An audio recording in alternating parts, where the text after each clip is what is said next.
Surgical strikes కు check వేసింది ఈయనే. ఉగ్రమూకలపై భారత సైన్యం 2016, 2019లో ఇలా 2 సార్లు సర్జికల్ స్ట్రైక్స్ చేసింది. అయితే ఈ స్ట్రైక్స్ కు సంబంధించి స్కెచ్ వేసింది ఎవరు? అసలు ఈ ఆలోచన ఎవరికి వచ్చింది? అయినా అంత రహస్యంగా ఉగ్రవాదులపై, స్థావరాలపై ఎలా చేస్తారు? ఈ దాడుల స్కెచ్ కు కర్త, కర్మ, క్రియ ఎవరు అనేది ఇప్పుడు యావత్ ప్రపంచ దేశాలు చర్చించుకుంటున్నది. అయితే ఇందుకు సమాధానం one and only Ajit Doval. అసలు ఈయనెవరు? ఈయనకు ఇంతలా ఎలా ఆలోచిస్తున్నారు అనే విషయాలు ఇప్పుడు తెలుసుకుందాం. 1945 జనవరి 20లో జన్మించిన అజిత్ కుమార్ దోవల్ 1968లో కేరళ క్యాడర్లో ఐపీఎస్లో చేరారు.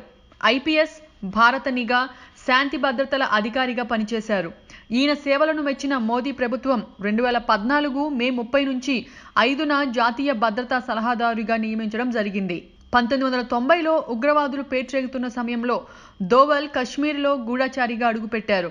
వేర్పాటువాదిగా ఉన్న కుకాపర్రై లొంగిపోయేలా చేయడమే కాకుండా అతడి మనసు మార్చి భారత ప్రభుత్వానికి అనుకూలంగా తయారు చేశారు.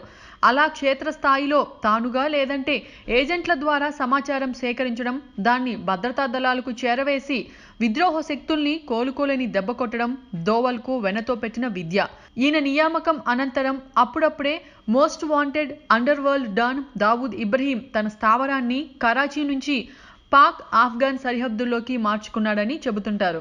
దాన్ని బట్టి ఎన్ఎస్ఏగా దోవల్ పాత్ర ఎలాంటిదో అర్థమవుతుంది. ఎన్ఎస్ఏగా బాధ్యతలు చేపట్టిన 2 నెలలకే ఇరాక్లో ఐసిస్ దాడుల్లో చిక్కుకున్న 45 మంది భారతీయ నర్సుల్ని క్షేమంగా స్వదేశానికి తీసుకురావడంలో కీలక పాత్ర పోషించారు దోవల్. పశ్చిమాసియా, ఆగ్నేయాసియా దేశాల్లో నిఘా వర్గాలు చురుగ్గా పనిచేసేలా దోవల్ మార్పులు తెచ్చారని, అందువల్లే ఛోటా రాజన్ను పట్టుకోగలిగారని చెబుతుంటారు.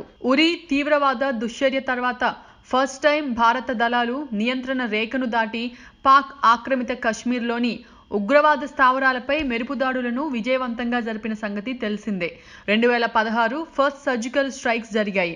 ఈ మెరుపు దాడుల వెనుక సూత్రధారిగా అజిత్ దోవల్ ప్రధాన పాత్ర పోషించారు. పుల్వామా ఉగ్రదాడి నేపథ్యంలో ప్రతీకారం తీర్చుకోవాలనుకుంటున్న నేపథ్యంలో అజిత్ దోవల్ మరోసారి రంగంలోకి దిగడం, డ్రోన్ కెమెరాలతో పాటు వేర్పాటువాదుల ఇళ్లపై వరుస దాడులు చేయించడం, ఇలా పక్కా సమాచారం రాబట్టిన దోవల్ 40 మంది అమరుల మరణానికి 400 మంది ఉగ్రమూకలు ఒకే దెబ్బకు హతమయ్యేలా స్కెచ్ గీశారని విశ్వసనీయ వర్గాల సమాచారం. ఇప్పటికే పలుమార్లు తన సత్తా ఏంటో చూపిన అజిత్ దోవల్ తాజా సర్జికల్ స్ట్రైక్స్తో ప్రపంచవ్యాప్తంగా ఈయన పేరు మార్మోగుతోంది. కాగా ఈయన స్కెచ్ వేస్తే ఖచ్చితంగా వర్కౌట్ అవుతుందని, ఫెయిల్ అయ్యే ప్రసక్తే లేదని విశ్లేషకులు చెప్తుంటారు. మంగళవారం జరిగిన సర్జికల్ స్ట్రైక్స్ 2 అనంతరం భద్రతా సలహాదారు అయిన అజిత్తో ప్రధాని భేటీ అయ్యారు. మున్ముందు పాక్ ఉగ్రమూకలను ఎలా ఏరివేయాలనే విషయమై చర్చించినట్లుగా తెలుస్తోంది. ముఖ్యంగా పాక్ స్పందిస్తే ఎలా తిప్పికొట్టాలి, పాక్ చైనా ఒక్కటవుతున్న నేపథ్యంలో ఎలా ముందుకెళ్లాలనే విషయాలపై చర్చించినట్లుగా సమాచారం. ఇదిలా ఉంటే గుజరాత్తో పాటు దేశవ్యాప్తంగా హై అలర్ట్ ప్రకటించడం జరిగింది. రాష్ట్ర డీజీపీ ఇంటెలిజెన్స్ బ్యూరో హెచ్చరికలు జారీ చేసింది. మరోవైపు ఇంత జరిగినా బుద్ధిరాని పాక్ మళ్లీ కవ్వింపు చర్యకు పాల్పడుతోంది.